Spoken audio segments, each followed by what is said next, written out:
Merci de nous recevoir. Je dis nous, c'est l'équipe WashEco.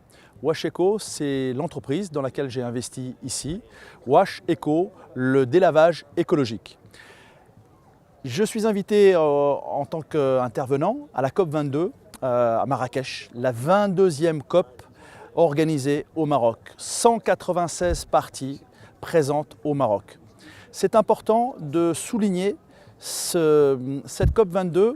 Cette COP22 s'inscrit aujourd'hui dans une action concrète que le Royaume a souhaitée.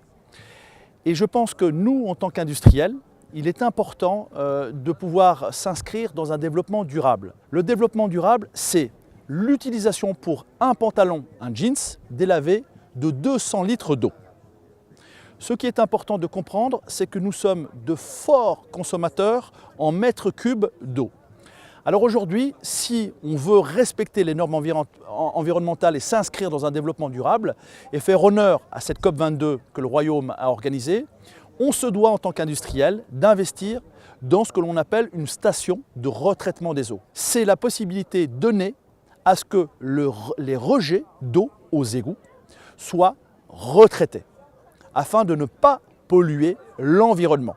Et ça, je crois que c'est quelque chose que tout industriel devrait souscrire. Mais il y a un problème économique qui est réel et qui est un problème marocain. Le problème économique, c'est celui-ci.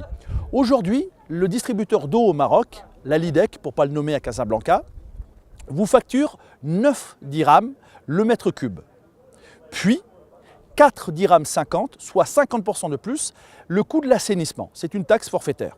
Aujourd'hui, que vous investissiez en tant qu'industriel dans une station de retraitement des eaux ou pas, vous avez toujours 50% de taxe pour l'assainissement qui est facturé par la Lidec, c'est-à-dire 4 dirhams 56.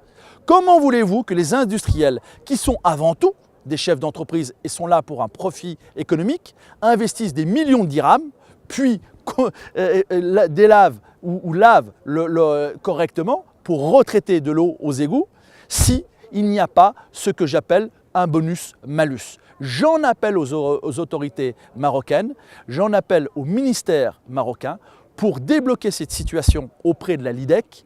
La Lidec aujourd'hui, j'ai l'extrait des grilles tarifaires 2016. À quoi ça sert d'investir des millions si vous n'êtes pas récompensé? Il faut instaurer pour les industriels marocains un bonus. Ceux qui ont investi, on leur baisse la taxe d'assainissement. Ceux qui n'ont pas investi seront pénalisés par un malus. Bonus, malus. C'est à ça qu'il faut réfléchir aujourd'hui pour les industriels marocains.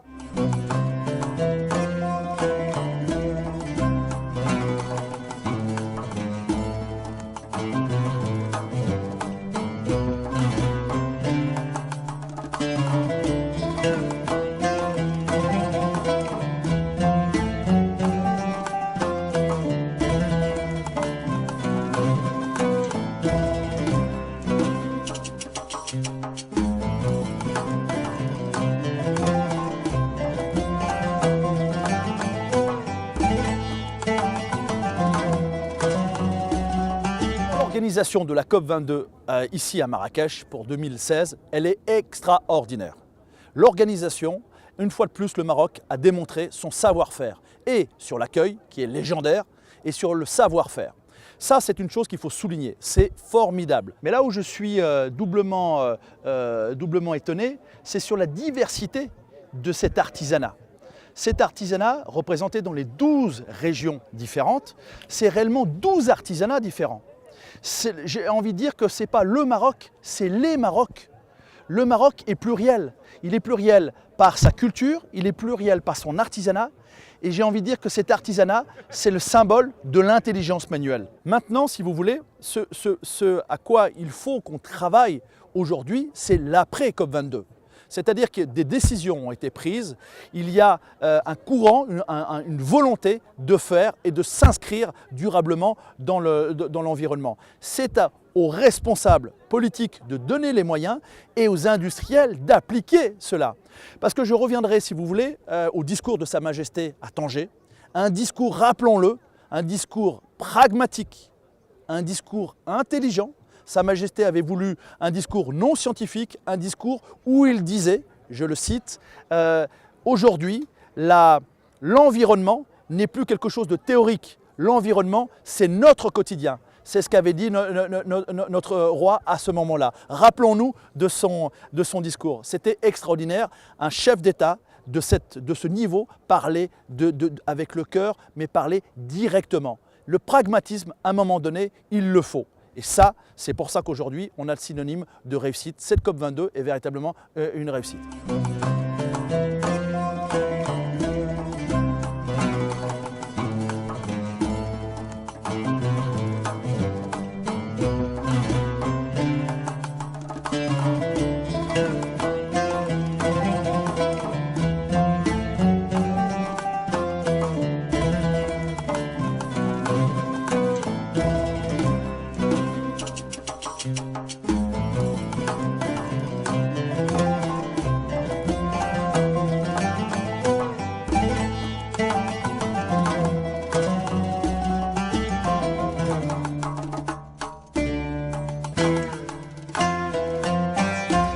On ne sait plus faire ça, nous, de nos mains. L'artisanat est parti, on ne sait plus faire ça. Et ici au Maroc, vous savez tout faire encore. C'est extraordinaire. Et ça, c'est vrai que c'est un savoir-faire que vous avez réussi à perdurer. Chez nous, c'est perdu ce savoir-faire. Il y a très peu d'artisanat, ça devient des exceptions aujourd'hui. Même un barbier, aujourd'hui, c'est une exception. Je crois qu'il en reste 2 à Paris, de barbiers. Ici, tout le monde sait tailler une barbe. Et bien là, à Paris, il en reste 2 par exemple. Bravo, madame. Soyez fiers de votre savoir-faire, Khadija.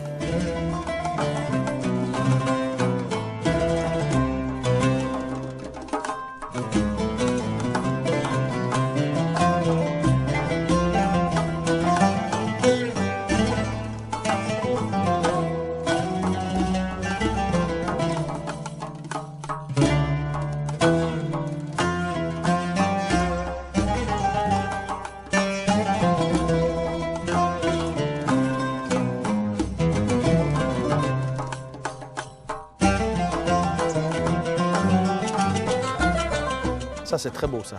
Ça donne une lumière.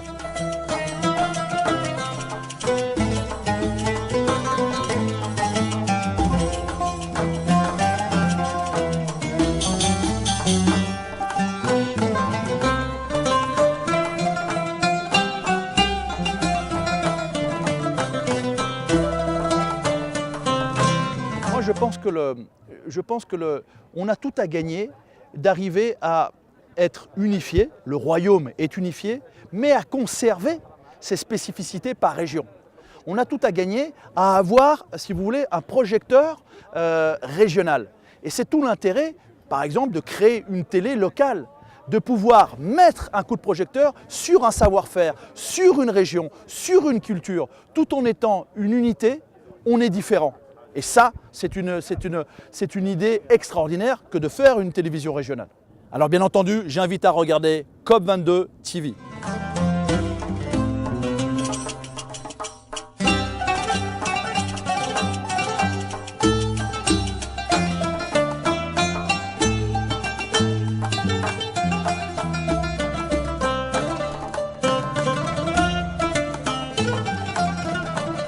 L'artisanat, il est différent, il est divers. Chaque région a son artisanat.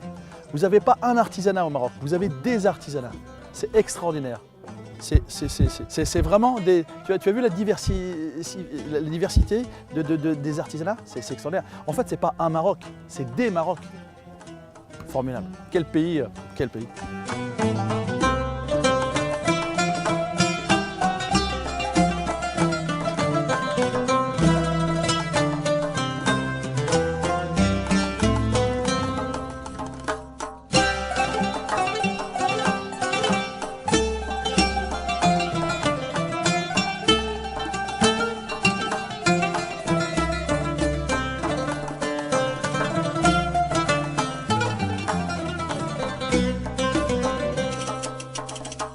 Lait corporel.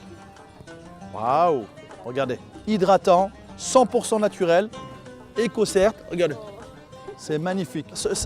Regardez, 100% naturel. Bravo.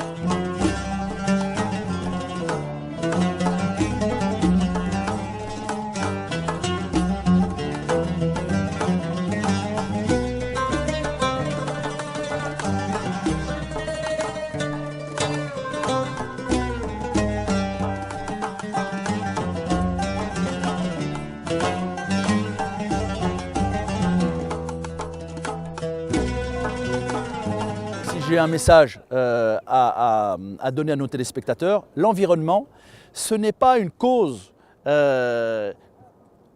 nationale, ce n'est pas une cause étatique, c'est d'abord une cause privée. C'est d'abord votre quotidien, mon quotidien. Bien sûr qu'elle est collective, bien sûr qu'elle est nationale, mais c'est d'abord vous, moi, dans le comportement au quotidien. Pensez que la planète, c'est notre richesse. Pensez que la planète, c'est la vôtre, c'est la mienne. Qu'est-ce qu'on veut donner comme planète demain à nos enfants? C'est ça le message. La responsabilité, elle est individuelle, elle est bien entendu collective.